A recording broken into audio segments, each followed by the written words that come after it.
no ar o nosso programa Espaço Cidadão, chegando em todo lugar onde tiver internet, pelos nossos canais do YouTube, Robson Carvalho, Robson Cidadão, também TV aberta, pela TVT São Paulo e retransmissoras em várias partes do Brasil e ainda para o portal Congresso em Foco, chegando também em todo lugar onde tiver internet em parceria com o Observatório das Metrópoles, que tem tratado temas muito importantes que merecem ser discutidos nas eleições, né? Com a temática Observatório das Metrópoles nas eleições, um outro futuro é possível. Estamos conversando com professores, pesquisadores do Observatório de várias partes do Brasil sobre temas que são característicos da região metropolitana de cada um, mas também são comuns a grande parte das cidades brasileiras. E hoje nós temos três professores de algumas dessas regiões metropolitanas, né, que representam aqui essas temáticas que estamos discutindo. Hoje a temática principal,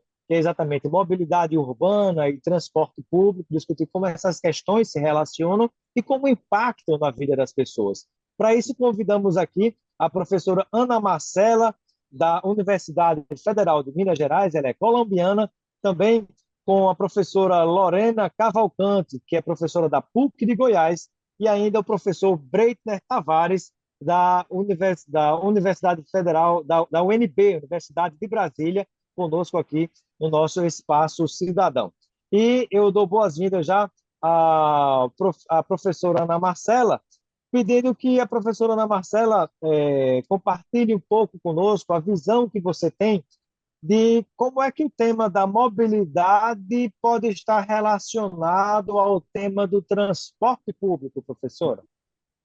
Bom, muito obrigada pelo convite, Robson, e é um prazer para mim estar aqui compartilhando esse espaço com dois professores, uma professora e um professor, em termos de várias regiões do Brasil, né? Eu acho que esse tema da mobilidade e o transporte público tem se transformado progressivamente, né? Antes, a maior parte dos trabalhos era sobre transporte no sentido da engenharia civil particularmente, né? E com alguns participação de economia e urbanismo.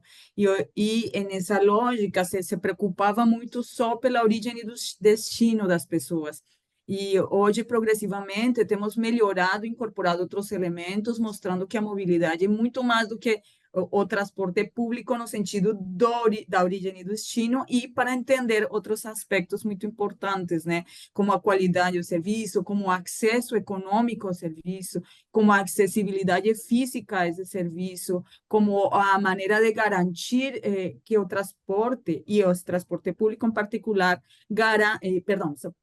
garanta o acesso aos bens e serviços da cidade. Então, hoje se entende que o transporte público também é estruturante de nossas cidades, organiza o solo, nos garante também uma sustentabilidade ambiental, nos permite também melhorar a qualidade de vida das pessoas, garantir os direitos de pessoas de muitas diferentes identidades. Então, hoje, essa discussão é menos da engenharia e mais uma preocupação pública de todos nós para poder garantir nosso direito à cidade. Então, é um tema que tem se transformado significativamente para bem, mas também com muitas dificuldades, né, pelo problema do prevalência de transporte privado e pela emergência de outros modos de transporte que estão ganhando muito peso, né? E que no Brasil está afetando muito o fato de que ha diminuído muito o uso do transporte público, e isso é um tema que nos preocupa no longo prazo. Perfeito, né? E também impacta até mesmo na qualidade do ar, na natureza, né? Transporte público que polui e prejudica o meio ambiente, né? E isso deve ser considerado pelos gestores públicos municipais em todo o Brasil. E eu gostaria de ouvir também, já dando boas-vindas, igualmente, a professora Lorena Cavalcante, professora da PUC de Goiás. Bem-vinda, professora. E eu gostaria que a senhora compartilhasse conosco, né, de que maneira, por exemplo, a acessibilidade urbana, essa questão do transporte, ela pode impactar na qualidade de vida de cada cidadão e de cada cidadã. Obrigada, também pelo espaço, né? Faço minhas palavras à professora Ana Marcela. E é um prazer estar aqui conversando sobre mobilidade. que é um tema tão importante, né, e que tem estado aí na pauta, em função dos problemas que a gente tem vivido cotidianamente, né, para se deslocar na cidade. Para mim, a questão da acessibilidade no transporte, ela é fundamental porque não adianta só eu ter os pontos de ônibus, né? Não adianta só eu ter o modal, que é o ônibus, o transporte. Eu tenho que pensar como é que eu, usuário desse sistema, vou acessá-lo, né? Principalmente eu que moro a uma longa distância do ponto de ônibus. A gente tem pesquisas aqui, né? De, por exemplo, moradores de programa, de conjuntos habitacionais do programa Minha Casa Minha Vida, que às vezes se deslocam por 45 minutos, até 1 hora, até o ponto de ônibus. E isso sem um mínimo de infraestrutura urbana. Então, não tem um asfalto, Isso ele não quando tem uma não, iluminação professora, pública. isso quando não, professora, precisa pegar 2 até 3 ônibus para chegar, por exemplo, à sua escola ou ao seu local de trabalho. Isso, justamente. Então, assim, eu estou só falando do primeiro ponto, que é chegar no ponto de ônibus, né? Tem todas essas Uhum. dificuldades. E a gente também tem uma questão também que a gente tem que pensar, que é o horário, né? A questão do gênero, né? Talvez o homem se sinta confortável, pegar um ônibus 5 horas da manhã, né? Começar a fazer esse trajeto para o ponto de ônibus às 5 horas da manhã que está escuro, ou após as 10. Uma mulher não vai se sentir muito segura, né? Ou uma pessoa que se identifica de outra forma, que não, né? Essa forma binária, homem e mulher também não vai se sentir seguro. Então, tem todas essas questões. Então, para mim, a acessibilidade é uma questão mais ampla. Chegando-se nesse ponto de ônibus, né? A gente tem um ponto que às vezes não é adequado. A gente tem situações, como a gente viveu aqui em Goiânia, de morte, né? Em função da queda de um abrigo de ônibus em cima de uma pessoa. Então, não tem manutenção, ele não tem visibilização, ele não tem uma linha, ele não tem nenhuma informação. Tem locais que as pessoas sabem por intuição que ali é um ponto de ônibus, mas não há nenhuma informação.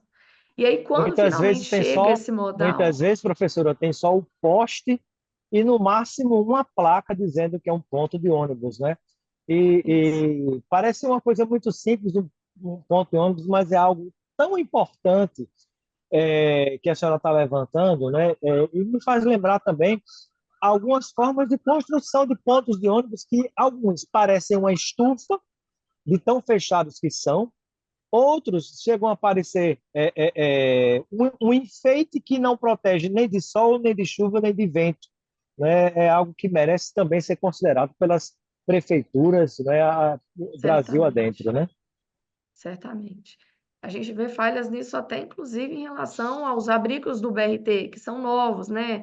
Goiânia, desde a década passada, vem tentando implantar o BRT Norte-Sul com muita dificuldade, porque não houve um planejamento, e a gente vê essas falhas até nos próprios abrigos, né?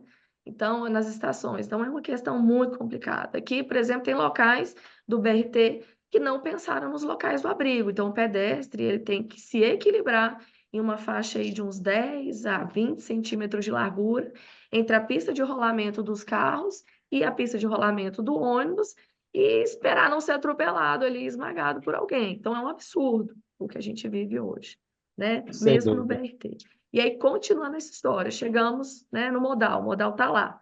Nem sempre o modal, ou na maioria das vezes, ele tem, por exemplo, a questão da rampa, né, elevatória, para poder permitir O a entrada no modal que a veículo. professora fala é o ônibus. O ônibus, vamos falar do ônibus, né? Ele nem sempre é acessível, nem sempre ele tem a rampa elevatória. Então, por exemplo, o cadeirante ele tem que contar com a sorte de ter gente ao lado com a disponibilidade de alçar ele ao ônibus. Então, assim, não tem acessibilidade, é isso. E aí, quando finalmente, né, vence essa viagem, esse traslado, que chega às vezes até 4, né, ônibus para poder chegar ao destino final, é a mesma batalha para sair do ônibus, e conseguir se deslocar até o seu local de trabalho, até seu local de estudo. Falando muito de Goiânia, mas eu acredito que reflete muitas outras regiões metropolitanas. A gente tem uma cidade que não tem calçada, as calçadas que nós temos são totalmente inadequadas. A gente vive uma situação em que as pessoas que têm carro preferem ir numa padaria que está a 2 quadras de distância do que ir de carro. Por quê? Porque é mais confortável, você não vai ser atropelado, você não vai sofrer um acidente, porque tem uma rampa, porque tem um degrau imenso entre uma calçada e outra. Então, quando a gente fala de acessibilidade, é tudo isso, né, que a gente tem que pensar e que a gente, Sem dúvida. infelizmente, não tem nas nossas cidades. Verdade, professora. Gostaria de ouvir agora o professor Breitner Tavares. lá do núcleo do Observatório das Metrópoles de Brasília, e te ouvindo, professor Breiter, sobre a visão que o senhor tem em relação à necessidade de repensar o modelo de mobilidade urbana, não só em Brasília, mas no país inteiro. É uma pergunta. Obrigado, Robson. Bom dia às professoras, professora Lorena, professora Ana Marcela. Satisfação estar aqui com vocês hoje, nesta manhã, ou nesse momento. É uma pergunta muito ampla, uma pergunta complexa, né? Mas eu imagino, né? Não existe um único modal que vai resolver todos os problemas de mobilidade, né? A gente sabe disso, né? Quem tem um pouco mais de atenção, a gente sabe que No caso, um único não existe modal, um uma único única tipo de solução que transporte, é que o senhor se não existe um refere, único né? tipo de transporte que vai ser capaz de resolver todos os problemas, né? Então, na verdade, um dos desafios acho que tem a ver com a integração, né? De como a gente pode fazer com que, né, diferentes formas de deslocamento, de locomoção, né, seja o transporte público ou um transporte via bicicleta ou uso eventual, né, do veículo particular, como que essas coisas podem se integrar de maneira mais equilibrada, né? Como que o uso disso pode ser feito de maneira mais racional? Porque, né, a gente pensa, por exemplo, né, na questão de pessoas que moram longe do ponto de ônibus, né? Por que que elas não conseguem chegar, por exemplo, até esse ponto de ônibus de bicicleta e depois deixar essa bicicleta de uma maneira segura para seguir de ônibus, eventualmente, né? Então, são questões técnicas e que, sem dúvida, vão passar pela questão da segurança pública, né? Educação também e outras variáveis, né, para a gente poder realmente começar a pensar numa viabilidade, que hoje em dia a gente vive uma situação, a gente está chegando próximo de um colapso, né, literalmente, porque a gente não tem a oferta do serviço, né, de transporte público, basicamente. Acho que a gente tem que olhar muito para o transporte público, porque a solução para a mobilidade, ela pelo sistema de transporte público de massa, ou seja, para grandes quantidades de pessoas. Não tem uma solução para a questão do transporte público que vai ser basicamente resolvida pela questão do transporte individual privado, ou seja, o carro ou a motocicleta. Não que a gente seja contra o carro ou a motocicleta, mas a gente transformar esses meios como a solução da mobilidade seria um grande equívoco, né? Eu posso falar da minha experiência pessoal. Quando eu era estudante, eu levava, sei lá, uma hora para chegar no campus. Eu vivia longe do campus, eu estudei na UNB, e eu morava em Ceilândia na época, então levava mais de uma hora para chegar lá. Hoje em dia, os jovens que têm que ir para o mesmo lugar, eles levam em torno de 2 horas, ou seja, quase o dobro do tempo que na minha época nós levávamos. E isso está muito diretamente ligado ao aumento da frota, né? Brasília é uma coisa surreal, né? A gente tem mais de 2 milhões de carros circulando, né, na cidade. Você tem quase mais carros do que motoristas. Você tem pessoas habilitadas, né, para dirigir. Você tem mais carros, veículos do que pessoas habilitadas. Então isso assim é algo assim que gera um efeito devastador na qualidade de vida das pessoas. A gente sabe que essa questão do tempo, do deslocamento influencia muito na qualidade de vida, em doenças. Várias Sem dúvida. comorbidades estão ligadas a essa questão de você ficar sentado, parado. Então, se você fica horas sentado, parado ou em pé, confinado num ônibus, você vai ter problemas de saúde, certamente. De problemas de Problema na hipertensão, coluna, né? Hipertensão e tantas problema outras na coisas, né? coluna, nas articulações. Então, é uma questão de saúde pública que está por trás disso aí, né? E também é o seguinte, professor, isso mina as possibilidades até de que as pessoas possam dormir melhor, ter a melhor qualidade de vida, dormir mais tempo ou chegar mais, de forma mais tranquila em casa, estar com sua família. E ainda, mina a possibilidade até de conseguir um estágio, um trabalho, um emprego, porque imagine só, no caso do exemplo que o senhor colocou, 2 horas para ir, 2 horas para voltar, são 4 horas. 4 horas é um horário de expediente normal, um turno de expediente normal, por exemplo, né, que você poderia estar dedicando pela manhã ou pela tarde a uma outra atividade fora a atividade de estudar, não é? Exatamente. Eu imagino que a gente tem, inclusive a própria organização do trabalho, ela precisa mudar rapidamente. A gente teve uma experiência muito danosa da pandemia, né? Mas que ela trouxe uma aceleração do que diz respeito ao uso de tecnologias de atividades remotas, né? Mas isso acabou não sendo necessariamente incorporado, por exemplo, para essa questão da descentralização do trabalho. Isso ainda acontece de maneira muito tímida e muito pouco eficiente, né? O fato é que, vou pegar um exemplo, o plano piloto de Brasília, o centro, né, da cidade, de Brasília, do Distrito Federal, né, onde está a sua Asa Norte, o Congresso, né, onde está aqui, igual esse seu fundo da sua foto Exatamente aí, aqui. né? Da Esplanada, né? O coração de Brasília, a rodoviária está, acho que ali atrás de você, né? É Que é o Shopping Conjunto Nacional e atrás a rodoviária. isso. Então imagina, todos os dias aí atrás de você passam 1 milhão de carros atrás de você aí dessa imagem. 1 milhão Então de carros, é imagina, impressionante. então imagina todos os dias 1 milhão de veículos vão para o mesmo lugar, né? E olha que Brasília ela é uma cidade que é muito espaçosa, mas E o detalhe, professor, que esse fluxo não é um fluxo que vem só de Brasília, né? Muita gente, até por questão de Exato, trabalho, por força de circunstâncias até de especulação imobiliária e tantas outras coisas, acabaram sendo jogadas para lugares mais distantes e tem que vir até de Goiás, inclusive, para seu trabalho aqui sem em dúvida. Brasília, no plano piloto, nas proximidades da esplanada dos ministérios, né, nesse centro aqui de Brasília, né?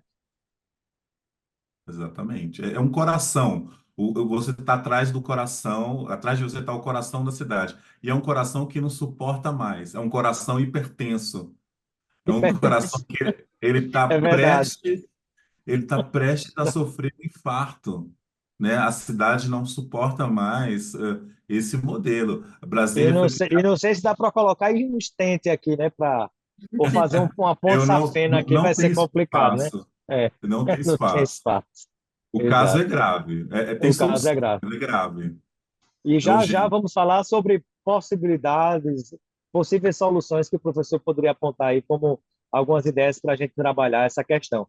Mas eu queria voltar a ouvir agora a professora Ana Marcela, lá da Universidade Federal de Minas Gerais, professora, sobre alguns tópicos, algumas dicas que a senhora poderia compartilhar conosco, que seriam práticas diferenciais de mobilidade urbana para ajudar a amenizar essa situação que a gente vive, não só na sua região metropolitana, em Belo Horizonte, mas pode ser que seja o caso comum de outras regiões do Brasil também. Bom, há muitos elementos que acho que a gente poderia trazer, mas pelo menos há três que cada vez mais são mais priorizados assim em diferentes cidades brasileiras, né? A primeira coisa é zero acidentalidade, né? E não se fala mais nem sequer de acidentes, se fala de sinistros, né? E de uma tendência a que a gente não aceite mais uma morte de pessoas por consequência disso. E eu acho que é uma coisa importante ali e passar da ideia de responsabilizar as pessoas pelos sinistros, né? Falar que as pessoas são responsáveis e não entender que a gente precisa melhorar, redefinir as vias, organizar melhor o desenho das vias, gerar, digamos, um trânsito mais calmo, gerar condições de cruzamentos mais seguras, iluminações melhores, mais acessíveis, dispositivos para as pessoas com deficiência, né? Para garantir a segurança de todo mundo e também o conforto de estar na cidade, né? Isso é um elemento importante.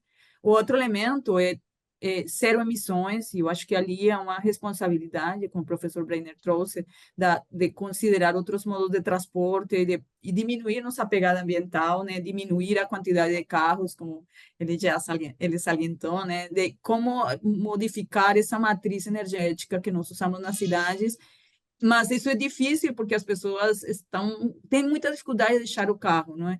É difícil você sacrificar o conforto, como a professora Lorena falou, mas também a gente sacrifica enquanto tem outro bem que substitui e empresta um serviço melhor. Então, se não temos um É isso. transporte público de Se o, qualidade, tra- ciclovias Se o acessíveis, transporte público é ruim, né, fica complicado ninguém vai você deixar. fazer. Ninguém vai deixar. Exatamente. Então, não é através de uma política de aumentar os subsídios aos carros, de facilitar o acesso, é de facilitar o acesso ao transporte público, à bicicleta. Tem programas, por exemplo, um programa muito bonito que vem da Colômbia, eu vou trazer esse exemplo que eu acho interessante, que chama o Colégio em Bici, e em Como bicicleta, se chama, professora? ao colégio em bicicleta. Então, as Ah, meninas, os meninos ao e meninas colégio em chegam. bicicleta. Vá para a Isso, escola de bicicleta. então, tem um programa seríssimo na cidade, massivo, para dar às crianças a bicicleta em concessão. Tem um sistema de rotas que se faz com as crianças conjuntamente, tem uma pessoa que monitora e se fazem trajetos seguros para a bicicleta, ensinam as crianças a andar de bicicleta de forma segura, a consertar a bicicleta, e isso aumenta significativamente a cobertura, melhora a situação de saúde das crianças, melhora as condições ambientais, revitaliza os bairros, a cidade. Imagina as crianças usando bicicleta pela cidade Sim, toda. e É para mim melhora as condições também de aprendizado, né? Porque quando você faz atividade tudo. física, melhora a sua saúde e você aumenta a sua capacidade de aprender. E aumenta também a coesão nos bairros, todo mundo cuida das crianças, porque sabem que estão saindo para a escola, voltando para a escola, e poupa muitos recursos também das prefeituras, gastando em transporte escolar, que é muito caro. E outro tema eu acho que é importante, digamos assim, é o tema do tarifa zero, que cada vez mais ganha espaço em muitos municípios do país e que se abre também com uma possibilidade de uma lei que garanta maneiras de financiar o transporte público que não seja necessariamente através do pagamento individual, mas digamos, outros processos, né, de financiação, de financiamento. Eu acho que isso é importante porque se a gente não entende que as pessoas vão melhorar sua qualidade de vida através de que a mobilidade garanta o acesso a outros bens. E para isso você precisa pensar a mobilidade nesse sentido.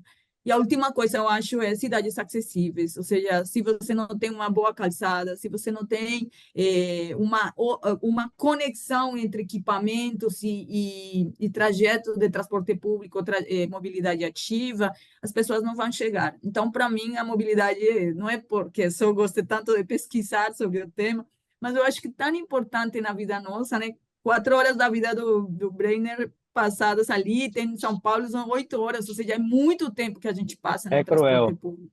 Então, é é importante, cruel, não é um tempo morto, como falam especialistas, não é um tempo morto, é um tempo muito importante em nossas vidas. sem dúvida. Gostaria de ouvir agora a professora Lorena Cavalcante, da Universidade Federal de Goiás, e eu pediria que a professora detalhasse para nós, né, o que, que seria ou como funcionaria a tarifa zero, né, e o que, que seria a coalizão triplo zero. Né? Muita gente já fala em triplo zero, mas algumas pessoas não sabem exatamente do que é que se trata. Então, peço que a professora explique isso, né? E até já dou um spoiler aqui de uma coisa importante, né? Muita gente, como assim tarifa zero? Como assim não pagar transporte público? Ora, o poder público já paga, já financia, já renuncia a imposto de tal maneira que o transporte já é quase totalmente, ou uma boa parte dele em várias partes do Brasil, ele já é sustentado pelo poder público, ou seja, por nós. Né? Com detalhe também, que vale destacar, que hoje mais de 100 cidades no Brasil já têm tarifa zero e até muitas pessoas da direita, da extrema-direita, criticavam essa proposta que surgiu com a Luísa Erundina, quando foi prefeita de São Paulo, né, chegou a ser ridicularizada na época. Hoje, até cidades que têm prefeitos afinados com a extrema-direita, bolsonaristas, por exemplo, como o caso de Balneário Camboriú, já adotam a tarifa zero. Né? Então, com a palavra, a professora Lorena Cavalcante, né, explicando mais o que é, como é que funciona a tarifa zero e o que é coalizão triplo zero, né? Como é que isso pode melhorar a vida das pessoas? Então, Robson, muito boa essa sua introdução ao assunto, né? Realmente, essa pauta ela foi capturada pela direita, né? Porque é uma pauta muito boa, muito pertinente e extremamente necessária. O atual sistema de mobilidade, ele entrou em colapso na pandemia. A gente já viu alguns indícios disso desde 2013, quando teve todos aqueles movimentos em junho, né? Começou-se esse movimento de isenção mesmo da cobrança do valor, ou na verdade começou com a redução do valor da tarifa. E aí evoluiu-se para essa conversa de ter essa isenção total.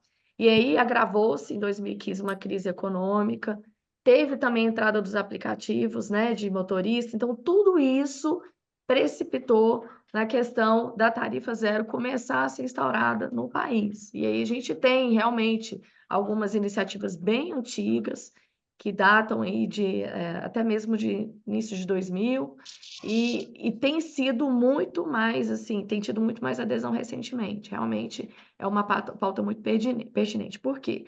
Com o colapso desse atual sistema de mobilidade totalmente focado no motorizado individual, que é carro e moto, os usuários, né, do sistema de transporte coletivo, eles simplesmente foram abandonando o sistema. Primeiro, todo mundo em casa, isolamento social, né?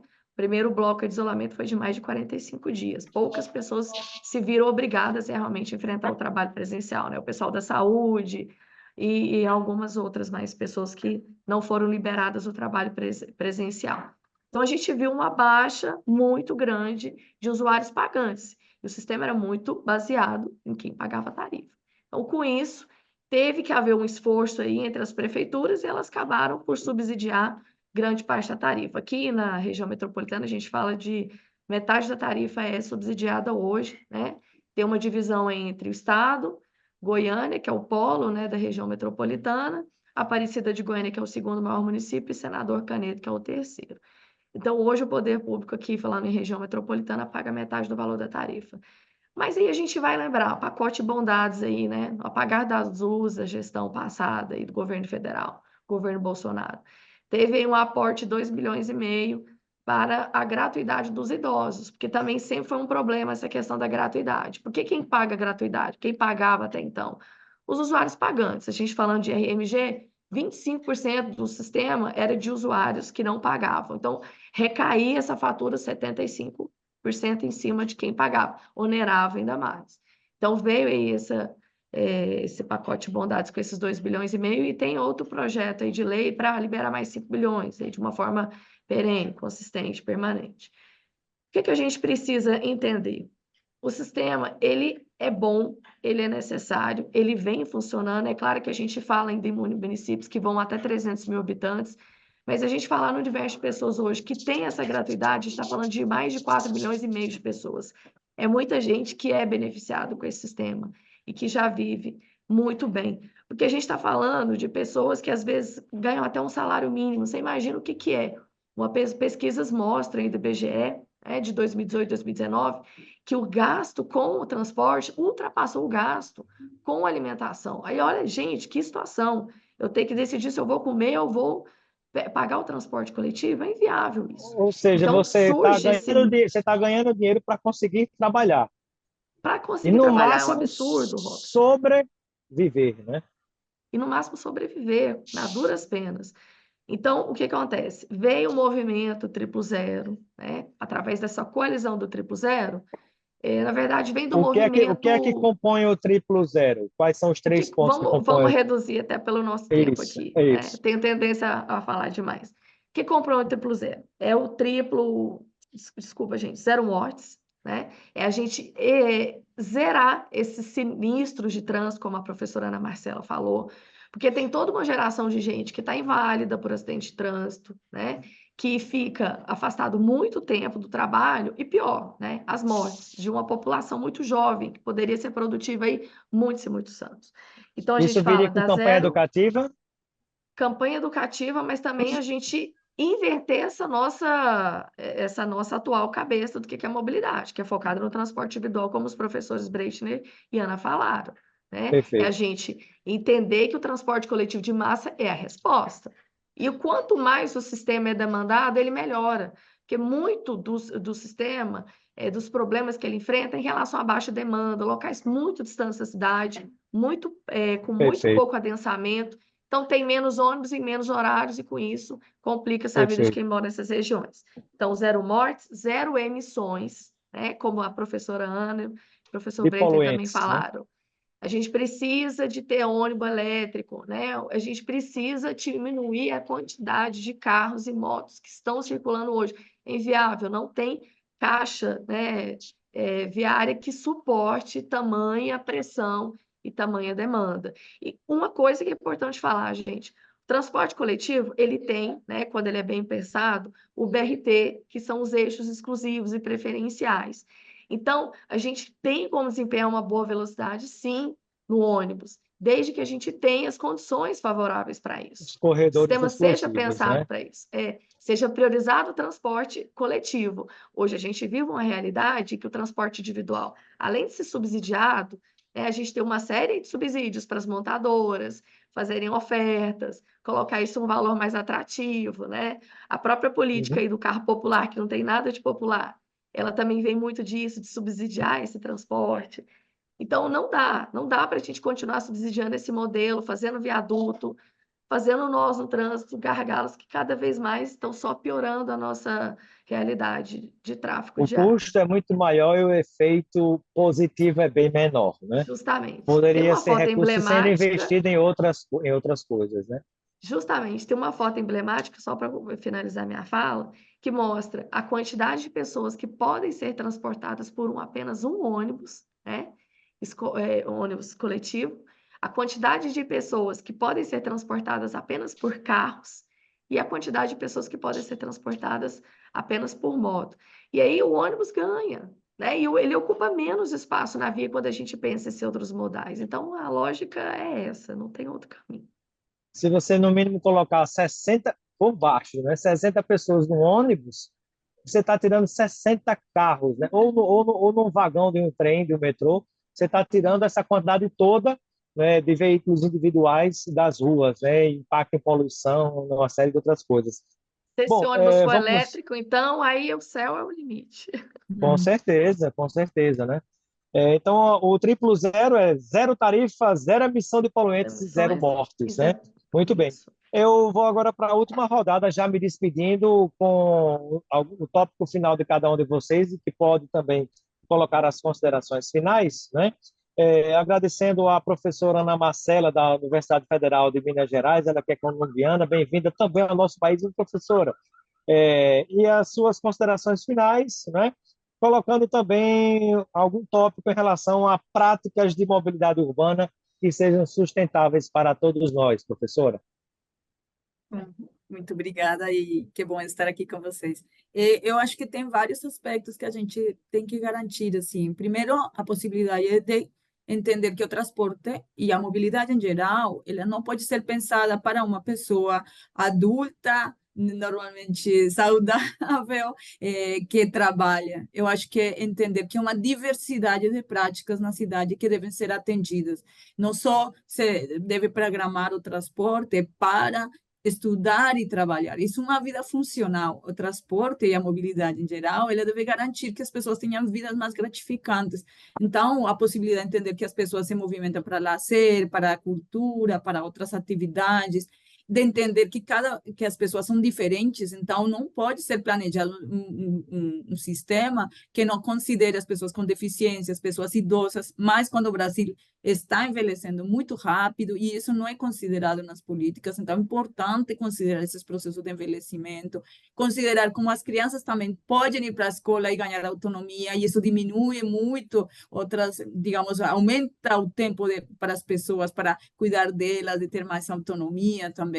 Eu acho que entender também as múltiplas violências que se constroem no trânsito e não só contra, em termos dos sinistros, mas também a desigualdade social que o transporte gera. Muitas áreas, como vilas, comunidades, não têm acesso ao transporte, não têm condições de... E isso aumenta a desigualdade. Então, um serviço de transporte é fundamental também como uma política pública para diminuir a desigualdade. Não é só distribuir subsídios, é também entender que não adianta umas cidades que não ofereçam serviços para as pessoas, que não ofereçam uma vida gratificante. Então, acho que entender essa complexidade e também das mulheres, que cada vez mais ganhamos mais espaço no mercado, na vida pública, como garantir que nós consigamos ter a possibilidade de usar um transporte seguro, de poder garantir nossas múltiplas atividades, de mudar essa relação de distribuição das atividades para que diferentes pessoas de diferentes gêneros possamos cuidar de pessoas idosas, de pessoas deficientes, das crianças,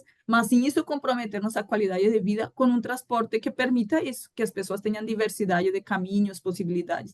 Eu acho que é Perfeito. importante reconhecer essa diferença. Sem dúvida, obrigado, professora, né? Lembrando também a importância do cuidado, né, até com as mulheres no transporte público, né? A situação de uma mulher no ônibus cheio, no metrô cheio, é bem diferente da situação de um homem no transporte coletivo, né? Principalmente quando a gente pensa em assédio e tantas outras coisas. Obrigado, professora. Passando para as despedidas, considerações finais, também do professor Breitner Tavares, nas suas considerações finais, já respondendo também a seguinte pergunta, né? Onde é que entra, professor, o papel do usuário, né, do cidadão, na melhoria na mobilidade, no transporte público, né? E o que é que a bicicleta, professor, tem a ver com isso? Você que também é um militante da bicicleta. Mais ou menos. Bom, eu acho que a participação do usuário, do cidadão, acho que passa pelo fortalecimento de espaços de participação política mesmo, né? A ideia de um conselho, né, de mobilidade urbana em que tivesse o aspecto não só de consultivo, mas eventualmente deliberativo, de que realmente a gente possa participar e decidir que tipo de sistema de transporte, de mobilidade a gente quer para nós enquanto cidadãos. Eu acho que tem que dar mais voz, essa escuta e espaço realmente de deliberação tem que aumentar nas cidades. Brasília tem uma coisa Brasília não tem nunca teve desde a sua origem nenhuma fama boa no que diz respeito a transporte público. Nunca. Nunca houve nessa cidade um momento para dizer o transporte de Brasília público é bom. Nunca houve na história que eu tenha conhecimento isso. Já Sempre, experimentei sempre, diversas vezes e transporte sempre público é ruim. existiram críticas, e elas não são por acaso, né? Mas tem uma coisa que Brasília conquistou, que eu acho que vale a pena a gente mencionar aqui, que é uma das poucas capitais em que a gente tem o passe livre estudantil, né? Então, todos os nossos estudantes, eles têm o passe livre. E da onde veio o passe livre? Aí eu volto para a coisa do usuário, do cidadão. O passe livre foi conquistado pelo movimento estudantil, o movimento social estudantil. Os estudantes foram às ruas, reivindicaram. Nesse movimento aconteceu em outros lugares, como, por exemplo, em Florianópolis, né? A gente tem alguns exemplos pelo país afora. Não, não Brasília, acho que foi vai por ser. obra, graça e benesse dos governantes de plantão, foi conquista de luta mesmo dos De luta estudantes, de né? base do movimento estudantil. Eles foram responsáveis por essa conquista do passe livre e que começou a trazer esse assunto que a professora Lorena mencionou aqui, da questão do subsídio, né? Porque muita gente acha que isso é responsabilidade só do usuário pagar a passagem. Mas o subsídio é que realmente vai poder garantir realmente que isso funcione, né? E esse subsídio ele pode ser discutido, ele pode ser aumentado. A gente pode ter uma tarifa zero, realmente concordo, para todo mundo. Eu queria terminar falando assim: bom, quando a gente vê aquelas propagandas de carro na televisão, eu não sei se vocês já prestaram atenção, mas só tem um carro na propaganda, a cidade inteira está vazia para um carro só dirigir, é uma maravilha, né? É, Você senta tá dentro do só você carro, sozinho ali no é só ar-condicionado, você, é tá uma uma cidade. beleza, né? É um sonho, não existe, né? Uma cidade, eles apagaram todo mundo, botaram um carro ali. É o sonho da ficcional. Você está num carro com Uma uma poltrona sacada genial, confortável, professor. então você tem uma poltrona confortável, você tem uma climatização dentro do carro para você não sentir nem frio nem calor, né? Então, assim, é um lugar muito acolhedor, muito confortável. Por que que os ônibus não podem ser assim? Né? Os ônibus podem ser assim, os transportes de massa podem ser confortáveis. A gente não precisa, talvez, do luxo, aí é outro assunto, mas a gente pode ter um transporte muito confortável, muito melhor do que o que a gente tem hoje. E isso vai atrair os usuários.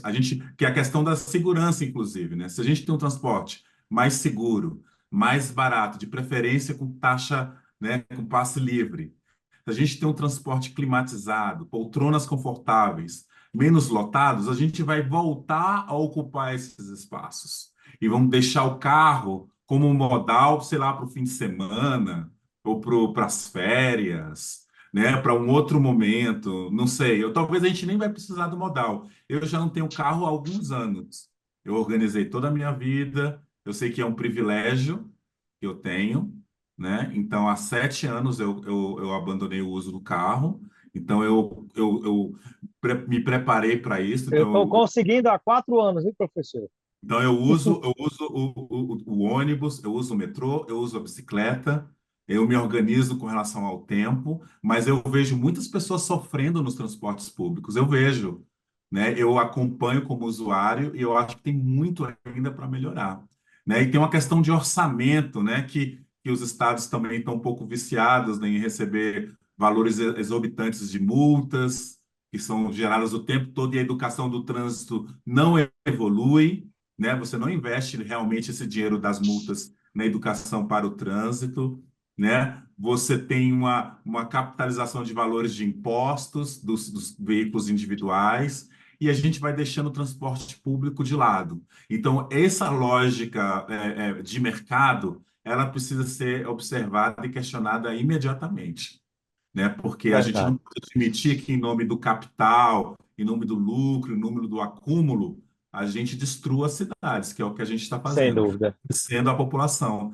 E é como a professora Ana Marcela disse, né? Eu acho que o transporte público não é só para aqueles momentos da circulação pelo trabalho, né? Mas o transporte público devia ser aquele lugar que eu pensaria em utilizar para passear com os meus filhos, para ir visitar os meus amigos, para ir para um lugar onde eu vou ter um momento de lazer, de folga também, né? Então, que o transporte público sempre esteja lá disponível e que ele realmente seja algo que atraia o interesse, como ocorre em Perfeito. outros lugares, né? E eu gostei muito do exemplo das cidades, do exemplo, acho que é lá de Bogotá, não sei se é desse lugar que a professora está falando, né? Que tem essa Sim, sim, escola, sim, né? sim. Eu já vi eu tive um colega, um professor de ensino fundamental, em que ele dava exatamente essa aula. O trabalho dele na escola era ensinar as crianças as regras dos trânsitos para o uso da bicicleta. Então é uma maravilha Perfeito. isso. Existe futuro, existem possibilidades, né, que a gente pode começar a pensar hoje, né? Muito obrigado pela Maravilha. oportunidade de estar com vocês aqui hoje, gente. Obrigado, gente. Um grande abraço a todos vocês e aos nossos telespectadores e ouvintes.